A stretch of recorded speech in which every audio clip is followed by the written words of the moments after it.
A black female doctor is arrested in court until a colonel arrives and everyone freezes. Dr. Jessica Carter felt her hands tremble as the prosecuting attorney presented yet another piece of evidence against her. The hearing about medical negligence had taken a turn she never imagined, and now the cold handcuffs touched her wrists in front of dozens of people in the Washington, D.C. courthouse. The moment the court officer uttered the words that she had altered hospital records to protect an elderly patient echoed through the room like thunder. Jessica tried to explain she had done it to save Mrs. Eleanor's life, but Judge Richard Thompson, known for his strictness, ordered her immediate arrest, completely ignoring her desperate protests about acting to preserve a life. "Your Honor, I beg you to listen to me," Jessica said, her voice choked. "I was only trying to protect my patient from—" "Dr. Carter, you falsified official medical documents. That constitutes a serious crime regardless of your motivations," the judge interrupted coldly. "Officer, proceed with the arrest." An uncomfortable silence fell over the room as she was led away by the officers. Jessica looked at the crowd and saw familiar faces from the hospital where she had worked for 15 years. Some colleagues lowered their eyes, others whispered among themselves. The humiliation burned worse than the injustice. She had discovered that Mrs. Eleanor, an 82-year-old woman, was being over-medicated by her own daughter, Sharon Mitchell, to keep her confused and gain unrestricted access to her pension. When Jessica confronted the family about what was happening, she was threatened with a defamation lawsuit. Her decision to alter the medical records to document the patient's true condition had put her at legal risk, and now it was unfolding in the worst possible way. The accuser's family attorney, Attorney Theodore Wilson, a heavy-set man in his 50s, presented evidence that seemed manipulated but further incriminated her. Jessica could see how he twisted every fact, every document, every testimony to build a narrative where she appeared as a negligent and criminal doctor. As you can see, members of the jury, Dr. Carter deliberately altered prescribed dosages, omitted critical symptoms, and forged other doctors' signatures. Attorney Wilson declared with rehearsed confidence, "This isn't negligence, it's premeditated crime." The handcuffs weighed on her wrists like anchors. Jessica felt her 15-year career, built with so much effort and dedication, crumbling before her eyes. Every patient she had saved, every sleepless night on duty, every tear of gratitude from families, it all seemed worthless in that moment. When the double doors of the courtroom swung open dramatically, a man of proud bearing entered with firm, measured steps. The sound of military boots echoed through the silent room as every head turned to watch the imposing figure who had just entered. Dear listener, if you're enjoying the story, take a moment to like and especially subscribe to the channel. It helps us a lot as we're just starting out. Now back to the story. Absolute silence fell over the courtroom as the man identified himself as Colonel Robert Carter, retired from the United States Army. Jessica felt her blood run cold as she recognized that deep, authoritative voice she hadn't heard in over 10 years. Years of distance between them were evident in the look of surprise and conflict she shot his way. "Your Honor," the colonel addressed the judge with impeccable military posture, "I request permission to present crucial evidence related to this case." Judge Thompson, visibly impressed by the military presence, nodded in agreement. Attorney Wilson and Sharon Mitchell exchanged nervous glances. There was something about that man's natural authority that completely changed the atmosphere of the room.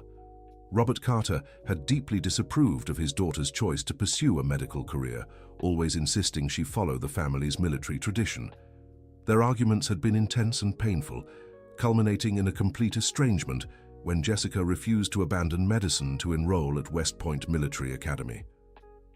"Colonel, sir," said the judge with deference, "what kind of evidence do you have?" "Evidence that proves my daughter's innocence and reveals the true criminal in this case," Robert replied firmly, pulling a manila envelope from his military briefcase. Jessica felt a mix of conflicting emotions. Part of her resented her father's absence during all those difficult years, but another part couldn't ignore the relief of seeing him there, even under the most unlikely circumstances. The colonel presented the judge with security footage from the hospital that clearly showed Sharon Mitchell administering unprescribed medication to her mother during visits. The images were crystal clear and dated, providing irrefutable proof of what had really been happening. "How did you obtain these recordings?" asked the prosecution attorney, trying to find a legal loophole. "Through a properly authorized private investigation after identifying a potential crime against a vulnerable person," Robert replied with military precision. "All evidence was collected lawfully." Jessica had no idea her father had been silently watching over and protecting her for months. The discovery that he had been nearby looking out for her, even after all those years of distance, deeply stirred her already shaken emotions. Sharon Mitchell grew visibly nervous, breaking into a cold sweat as she watched the footage that clearly showed her drugging her own mother with unprescribed sedatives. Attorney Wilson tried to argue, but the evidence was devastating. This proves nothing," Sharon stammered. "I was only giving her the medicine the doctor prescribed." "Mrs. Mitchell," the colonel said sharply, "the footage clearly shows you administering substances from bottles you brought from home, not hospital medication." The prosecution tried to discredit the evidence, claiming it had been obtained by a relative of the accused, but the colonel then revealed information that shocked everyone present, including Jessica herself. "Your Honor, I must clarify that the patient in question, Mrs. Eleanor Carter, is my sister," Robert declared solemnly. "This makes Dr. Jessica Carter the victim's niece." The impact of this revelation was like a bomb exploding in the room. Jessica's legs felt weak. All those months treating Mrs. Eleanor, she had been caring for her own aunt without knowing. The surname Carter was common, and she had never imagined the family connection. This relationship had been hidden due to a devastating family feud over 20 years ago regarding the inheritance of the family's rural property in Virginia. Robert and Eleanor had grown completely apart after their father's estate was divided, and their pride had prevented any reconciliation. "Dad," Jessica whispered, still processing the information. "Why did you never tell me about Aunt Eleanor?" "Because I was a foolish, prideful man who let past differences tear our family apart," Robert replied, his military voice showing a vulnerability Jessica had never witnessed before. Memories began flashing back.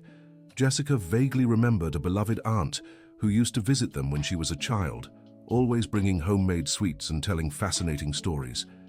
Then suddenly the visit stopped, and no one ever spoke of her again. Attorney Wilson realized his case was crumbling fast.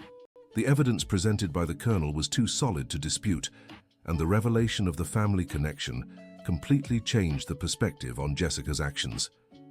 "Your Honor," the lawyer argued, "even if Dr. Carter is related to the victim, that doesn't justify falsifying medical records." "On the contrary," the colonel interjected, "it shows my daughter acted to protect a family member she didn't even know was family. This only reinforces her integrity and genuine dedication to the patient's well-being." Judge Thompson examined the documents and recordings with growing attention. It was clear the colonel's evidence had completely shifted the case. Sharon Mitchell was being exposed as the true criminal. "Mrs. Mitchell," the judge addressed Eleanor's daughter, "the evidence shows you systematically drugged your mother to keep her incapacitated. How do you explain this?" Sharon tried to justify her actions, claiming she was only caring for her confused mother, but the recordings clearly showed her malicious intent. In one clip, she was seen taking money from Eleanor's purse while the elderly woman slept under sedation. The colonel had spent months quietly investigating after noticing the family name in hospital records, shown to him by an old military comrade who worked there. His guilt over years of absence in his daughter's life drove him to act, even if it meant confronting decades of wounded pride. "Jessica," Robert said, using his daughter's name for the first time in years, "I should have investigated sooner. I should have protected our family sooner." The tears Jessica had held back throughout the hearing finally began to fall. Seeing her father, always so strong and controlled, show regret and vulnerability moved her deeply. Attorney Wilson made one last desperate attempt to salvage his case, but the judge had seen enough. The shift in the courtroom was palpable. What had begun as a trial painting Jessica as the villain had completely reversed. "Dr. Carter," the judge addressed Jessica, "in light of the new evidence, this court reverses the arrest order. The handcuffs will be removed immediately." The relief Jessica felt as the cuffs were taken off was indescribable. but with it came a flood of complex emotions about her father's return and the truth about Aunt Eleanor. Sharon Mitchell, however, now faced the consequences of her actions. The evidence against her was overwhelming, and she knew there was no escaping justice. Attorney Wilson tried to negotiate a plea deal, but the colonel demanded full accountability. "There will be no deals," Robert stated firmly. "My sister was systematically poisoned by her own daughter for months. That is a serious crime and must be punished to the fullest extent of the law." The judge agreed with the colonel's stance. The evidence was too clear to allow any leniency. Sharon would be prosecuted for elder abuse, embezzlement, and several related crimes. When the hearing ended, Jessica found herself alone in the courthouse hallway with the father she hadn't seen in a decade. The silence between them was heavy with years of hurt, regret, and unspoken words. "Why now?" Jessica asked, her voice still shaky from the ordeal. "After all these years, why did you come back to help me?" Robert looked at his daughter with eyes that reflected decades of remorse. He had visibly aged, his hair now completely grey, his face marked by wrinkles that told stories of heavy responsibilities and difficult decisions. "Because I realized I was a terrible father," he answered with painful honesty. "When your mother passed, I shut myself in my military world and forgot you needed a father, not a commanding officer." Jessica remembered those painful years after losing her mother when she was just 16. Robert had become even more rigid and distant, treating her like a soldier under his command, rather than a grieving daughter who needed affection and understanding. "You wanted me to be someone I wasn't," said Jessica, her words heavy with years of frustration. "You never understood that saving lives was my calling, not some rebellion against you." "I know that now," Robert admitted, "and I know you became the extraordinary doctor you are in spite of me, not because of me." They walked slowly through the courthouse halls, each step echoing in the heavy silence between them. Jessica felt a confusing mix of anger, relief, gratitude, and pain. It was hard to process everything that had happened in just a few hours. "How did you find out about Aunt Eleanor?" Jessica asked, trying to piece together the sequence of events that had led to her father's intervention. Robert explained that an old military comrade, now working in hospital administration, had casually mentioned the case of an elderly patient with the last name Carter, who was being treated by a doctor also named Carter. The coincidence piqued his curiosity. "I started investigating discreetly," he continued. "When I discovered it was Eleanor and that you were her doctor, I realized fate was giving us a chance to right past wrongs." The investigation had revealed not just Mrs. Eleanor's situation, but also how deeply Jessica had dedicated herself to the case. Robert had watched from afar as his daughter tirelessly fought to protect a patient she didn't even know was her aunt. "I watched you for weeks," Robert confessed. "I saw how much you cared, how you fought for her when no one else believed. I saw the compassionate doctor you'd become, and I was prouder than any military medal ever made me." Those words touched Jessica's heart deeply. All those years, she had longed to hear some acknowledgement from her father, some validation that her choice had been right. Dear listener, if you're enjoying the story, don't forget to like and especially subscribe to the channel. It helps us a lot as we're just starting out. Now, continuing. When they arrived at the hospital to visit Mrs. Eleanor, Jessica felt a different kind of anxiety. Now she knew she was about to reunite with a beloved aunt from her childhood, not just a patient she had grown professionally attached to. Mrs. Eleanor looked noticeably better. Without the excessive sedatives Sharon had been administering, her clarity had gradually returned. When she saw Robert enter the room, her eyes filled with tears. "Robert, my brother," she whispered, still weak but clearly aware. "Yes, Eleanor. It's me," he replied, stepping hesitantly toward the bed. "I came to ask your forgiveness for all those lost years." Jessica watched the scene, moved. Seeing the two siblings reconcile after decades of distance made her reflect on her own relationship with her father and the possibilities for rebuilding that now lay before them. "And this beautiful young woman," Mrs. Eleanor said, looking at Jessica. "She's your daughter, isn't she? She took care of me like family." "She is family," Robert replied, pride in his voice, "and I was too foolish to value it when I should have." Mrs. Eleanor then revealed something that surprised them both. The entire time she had been in the hospital, she had known who Jessica was. The last name, the expressive eyes, the affectionate manner, it all reminded her of the little niece who used to play on her farm. "I always knew," she said with a faint smile. "But I respected that our family was divided. I didn't want to cause more trouble." The revelation deeply moved Jessica. Discovering that Mrs. Eleanor had consciously cared for her niece all those months, protecting her without revealing their family connection, showed a level of love and protection that touched her profoundly.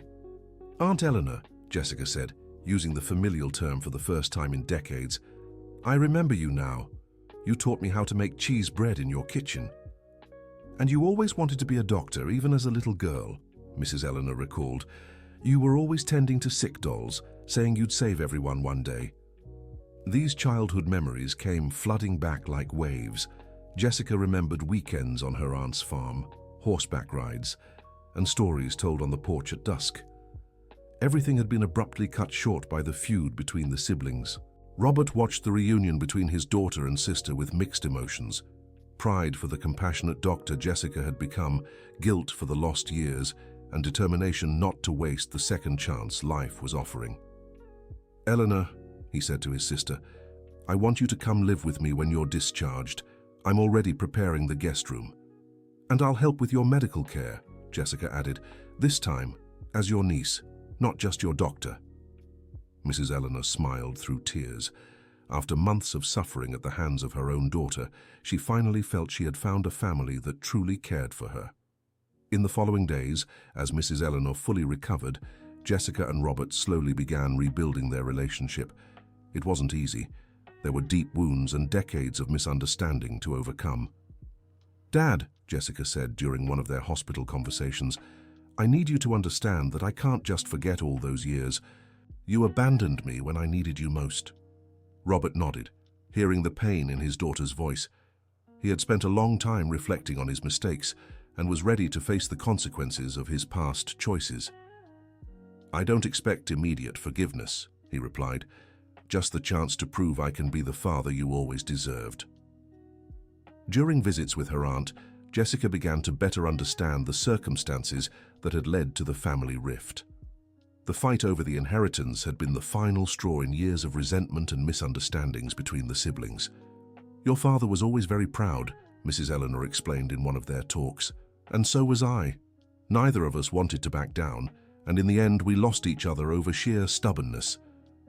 The family history gradually unfolded.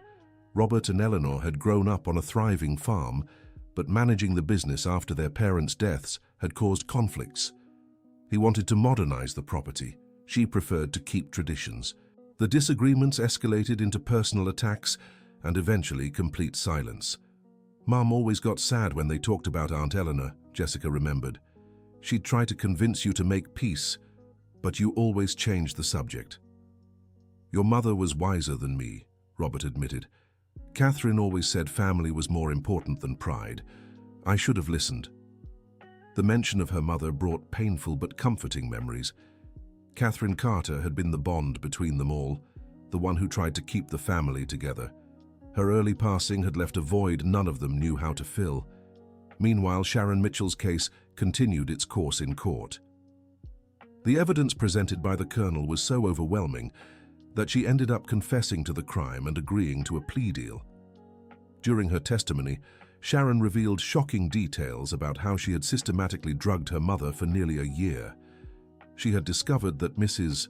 Eleanor had a considerable savings account and several inherited properties, and decided the best way to access those resources was to keep her mother mentally incapacitated. "I needed the money," she coldly justified. "Mom wasn't going to live forever anyway, so I thought it wouldn't hurt to speed things up a little." The coldness with which Sharon spoke about her own mother's suffering stunned everyone present. The prosecutor was so outraged that he decided to push for the maximum penalty allowed by law. Jessica learned these details through her attorney, and the revelation left her even more shaken.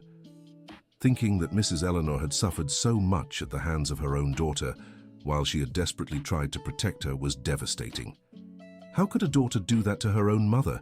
she asked Robert during one of their conversations. "Unfortunately, not everyone values family as they should," he replied, reflecting on his own mistakes. "I also failed as a father for many years." This conversation became a turning point in their reconciliation. Robert was genuinely remorseful and willing to do whatever it took to repair the damage caused by distance and misunderstanding. The medical community at the hospital where Jessica worked began mobilizing in her support after the case gained attention in the local media. Colleagues revealed other similar cases of elderly patients being exploited by relatives, situations that had been silenced out of fear of legal retaliation. Dr. Carter, head nurse Margaret, said during a meeting, "What happened to you shows we need better protocols to protect our elderly patients." The idea of creating some kind of initiative to protect vulnerable seniors in the hospital began to take shape. Jessica realized her traumatic experience could be turned into something positive to help other patients in similar situations. Robert offered his expertise in security and investigations to support the project. His military connections and intelligence operations experience could be valuable in identifying abuse cases. "We could create a discreet monitoring system," he suggested, "something that protects patients without creating unnecessary paranoia among legitimate families." The idea pleased the hospital administration, which saw an opportunity to position itself as a pioneer in elder protection in the region.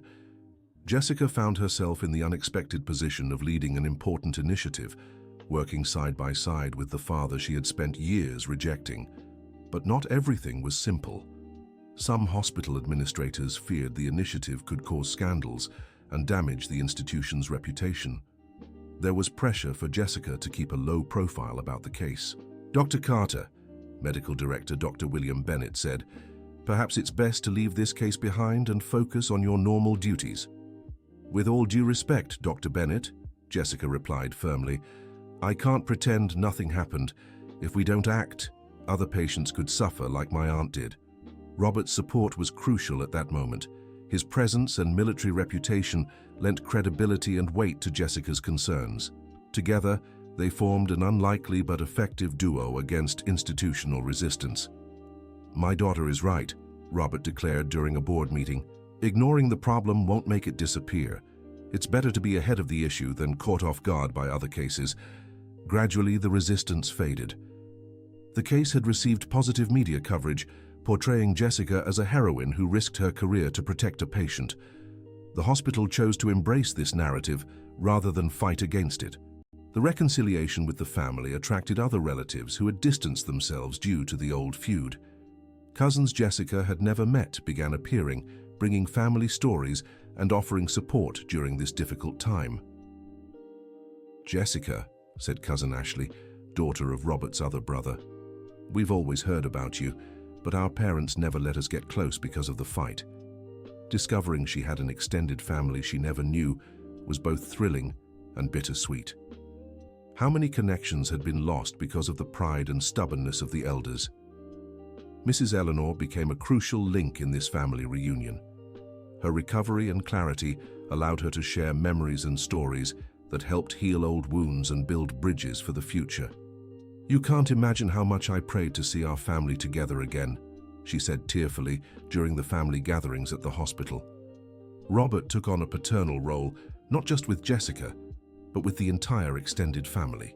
His military experience and maturity naturally made him the patriarch who kept everyone united and organized. The transformation of trauma into purpose strengthened their new family bonds. Every challenge overcome, every obstacle conquered in creating the Elder Protection Initiative became a shared victory that brought father and daughter even closer. "Dad," Jessica said one evening, "I never imagined we could work so well together." "Neither did I," Robert admitted. "Maybe we have more in common than I was willing to admit all these years." Their partnership proved surprisingly effective. Robert's military precision and methodology perfectly complemented Jessica's compassion and medical expertise. Together, they developed protocols that were both humane and efficient. Dear listener, if you're enjoying the story, Take a moment to like and especially subscribe to the channel. It helps us a lot as we're just starting out. Now, continuing. 6 months after the trial, the hospital's Elder Protection Initiative was in full swing. 3 cases of family abuse had been identified and resolved, always discreetly and with compassion. "Dr. Carter," said Mrs. Rose, one of the patients protected by the program, "you saved my life. My son was drugging me to steal my pension. These victories gave meaning to all the suffering Jessica had endured. Every elderly person protected, every criminal family exposed and stopped, justified the risk she had taken by altering Mrs. Eleanor's records." The relationship between Jessica and Robert continued to evolve. They began having lunch together at least once a week, talking about work, family, and gradually healing past wounds. "Did you know I've kept all your diplomas and certificates?" Robert revealed one day. "They're in a special folder in my office." This confession moved Jessica deeply. Learning that her father, despite his distance and apparent indifference, had followed and valued her achievements, touched her in ways she hadn't expected. "Why did you never say anything?" she asked, tears in her eyes. "Because I was a proud coward," he answered honestly. "I didn't know how to turn back after being so harsh and inflexible." These moments of vulnerability and honesty were precious to both of them. Every confession, every apology, every gesture of affection helped build a bridge over the chasm that had separated them for so long. Mrs. Eleanor made a full recovery and moved into Robert's house as planned. Her presence brought life and joy to a house that had been silent and melancholic for years. "This house needed laughter again," Robert remarked, as he watched his aunt preparing cookies in the kitchen while telling stories to Jessica. Seeing his daughter and sister rebuilding their childhood connection was deeply rewarding for him. It was as if lost pieces of the family were finally falling back into place. Afternoons at Robert's house became a sacred ritual. Jessica would visit after work, Mrs. Eleanor would make coffee and cookies, and the 3 of them would talk about everything, from family memories to future plans. "Jessica," Mrs. Eleanor said one afternoon, "you need to find someone special to share your life with. Work is important, but family is everything." It was ironic to receive family advice from people who had spent decades separated by pride, but Jessica understood the wisdom behind her aunt's words. The Elderly Protection Program began gaining recognition beyond the hospital. The State Medical Board expressed interest in expanding the initiative to other healthcare institutions in the region. "Dr. Carter," the board's president said during a meeting, "the program you developed is innovative and necessary. We'd like to propose expanding it statewide." Robert watched the meeting with visible pride. Seeing his daughter recognized for her expertise and leadership was one of the most rewarding experiences of his life. "Colonel Carter," the president added, "your contribution was also crucial. The investigative methodology you developed is exemplary." The partnership between father and daughter was becoming a benchmark in the medical and social fields. They had found a unique way to combine military experience with medical knowledge to protect the most vulnerable. A year after the trial, they were invited to speak at a national symposium on elderly protection. It was an opportunity to share their experiences and methods with professionals from across the country. "Dad," Jessica said as they prepared their presentation, "who would have thought we'd be here, working together after everything that happened?" "Life has its ironies," Robert replied with a smile. "Sometimes we need to lose everything to find what truly matters." During their talk, they shared their story in a moving yet technical way, focusing on the practical aspects of the program without overemphasizing personal drama. The reception was extraordinary. "You two are an inspiration to all of us," said a doctor in the audience. "You've shown how personal tragedies can be transformed into solutions for social problems." After the presentation, several hospitals reached out to Jessica and Robert to implement similar programs. They developed a procedural manual and began offering consultations to other institutions. "I never imagined I'd become a hospital consultant," Robert joked. "Military retirement was getting monotonous anyway." This new endeavor gave them both a renewed sense of purpose. Robert found a way to use his military experience for social good, while Jessica expanded her impact far beyond the walls of her hospital. Mrs. Eleanor became something of an unofficial mascot for the program. Her full recovery and active participation in family activities served as a living example of what the program aimed to protect and preserve. "You gave me back not just my health, but my family," she would say emotionally during program meetings. Sharon Mitchell was sentenced to 5 years in prison and lost custody of any elderly person. Her case set a legal precedent for similar crimes in the state, toughening penalties for elder abuse. "Justice was served," Robert commented when he heard the verdict. "But the most important thing is that we managed to protect other elderly people from going through the same suffering."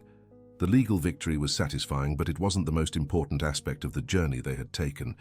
The true victory lay in the rebuilt family and the positive social impact they had created. 2 years after the courtroom, during the inauguration of a new hospital wing dedicated exclusively to the protection of the elderly and partially funded by donations secured through the program, Jessica and Robert were invited to give the opening speech. The wing featured discreet monitoring systems, strict visitation protocols, and a team specifically trained to identify signs of family abuse. It was the physical embodiment of everything they had worked to create. "When my daughter risked her career to protect a patient she didn't even know was her aunt," Robert said during his speech, "she showed what true medical calling means." Jessica, visibly moved, continued, "And when my father showed up in that courtroom to defend me, after years of distance, he proved to me that it's never too late to right wrongs and rebuild bridges." Mrs. Eleanor sat in the front row, smiling proudly at them both. At 84, she had become the living symbol of the importance of protecting and valuing the elderly in our society. "My niece and my brother proved that family isn't just about blood," Mrs. Eleanor said when she was invited to speak. "It's a choice, it's love in action, it's protecting each other when we need it most." The ceremony was attended by medical authorities, representatives from the state government, and dozens of families who had benefited from the program. It was a moment of celebration and recognition that none of the three had ever imagined they would experience. During the reception after the inauguration, Jessica and Robert received a special honor from the State Medical Board. It was the official acknowledgement that their work had revolutionized elderly care in the region. "You turned personal injustice into social justice," the board's president said during the presentation. "That's what we expect from all healthcare professionals." At the end of the event, the three of them went home together for the first time in over 20 years. In the car, the silence was comfortable, filled with shared satisfaction and accomplishment. "Aunt Eleanor," Jessica said, "thank you for being so strong all this time. If you hadn't endured Sharon's mistreatment, none of this would have been possible." "My dear," her aunt replied wisely, "sometimes we have to go through darkness to appreciate the light. Our family found its way back because we never gave up on each other, even when it seemed impossible." Robert drove in silence, reflecting on the extraordinary journey that had taken them from that traumatic courtroom to this moment of celebration. Every obstacle overcome had not only strengthened their family bonds, but also their ability to make a difference in the world. When they got home, Mrs. Eleanor made tea for the three of them, and they sat on the porch to watch the sunset. It was a ritual they had developed, a sacred moment of connection and gratitude. "Dad," Jessica said, "this morning I was thinking about that day in court. If someone had told me that 2 years later we'd be here, working together and being honored, I would have said it was impossible." "Life teaches us that impossible is just a word," Robert replied. "What seems impossible today can be tomorrow's reality, if we're willing to fight for it." Mrs. Eleanor smiled, watching her niece and brother talk with the closeness she had always longed to see. The Carter family had finally found their way back to each other. "You know," she said thoughtfully, "I've always believed things happen for a reason.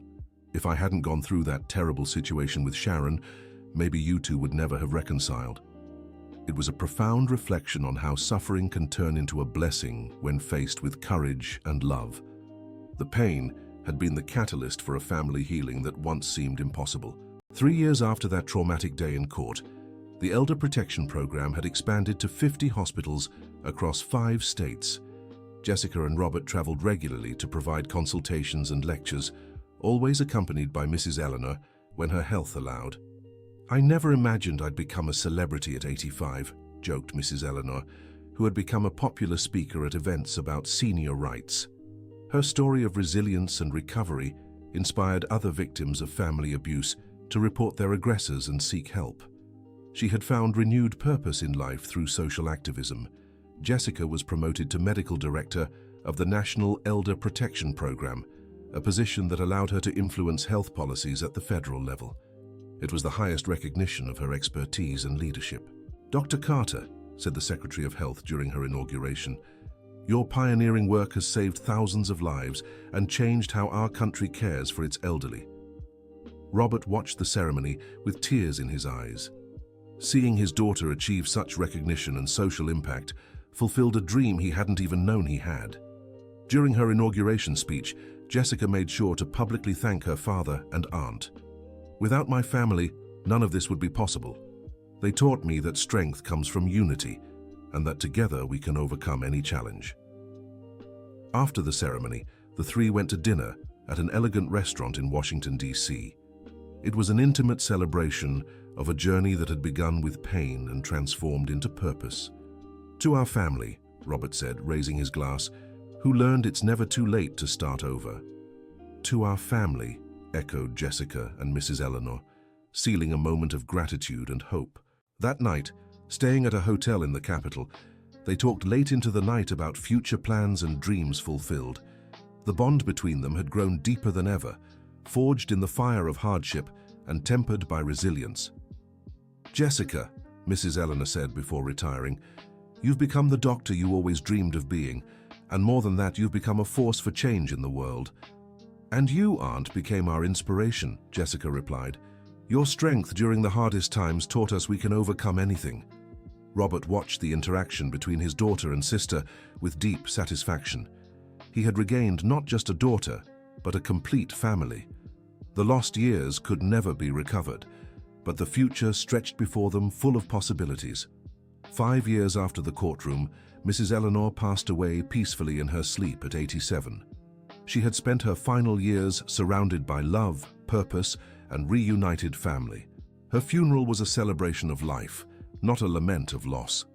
"She left knowing she fulfilled her mission," Jessica said during the eulogy.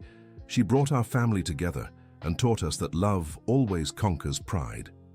Robert, now 72, decided to formalize his professional partnership with Jessica by creating a foundation in Mrs. Eleanor's memory, dedicated to protecting seniors nationwide. "Dad," Jessica said when he proposed the idea, "Aunt Eleanor would be proud to see her name tied to something so important." The Eleanor Carter Foundation became the leading organization for elderly protection in the country, saving thousands of lives and transforming legislation on senior rights. 10 years after that traumatic day in court, Jessica, now 45, had married a fellow doctor who deeply admired her work and dedication. Robert, at 75, was a proud grandfather to 2 children who ran through the house where Mrs. Eleanor had spent her last happy years. "Grandpa Robert," the 5-year-old granddaughter would say, "tell us again the story of how you saved Mommy in court." "No, sweetheart," he always replied with a smile. "Mommy saved herself. I just helped her show the world the hero she always was." The house, once silent for decades, was now filled with laughter, conversation, and memories being made every day. It was the living legacy of 3 people who discovered that love is stronger than pride, family more important than ego, and that it's never too late to start over. During Sunday afternoons, when the whole family gathered for their traditional lunch, Jessica would look at the portrait of Mrs. Eleanor on the wall and feel deep gratitude. That courageous woman had been the catalyst for the greatest transformation of their lives. "Thank you, Auntie," she whispered to the photo, "for teaching us that family isn't perfect, but it is forever." The foundation continued to grow. The work of protecting the elderly expanded, and the Carter family had finally found the peace they had sought for decades. What began as an injustice in court turned into social justice. What began as a broken family became an example of reconciliation and love. And so, the story that could have ended in pain and separation became a legacy of hope, proving that life's greatest victories come not from avoiding battles, but from finding purpose and unity through them. The end. Now tell us what you thought of this moving story of reconciliation and the fight for justice. Do you believe Jessica made the right choice by risking her career?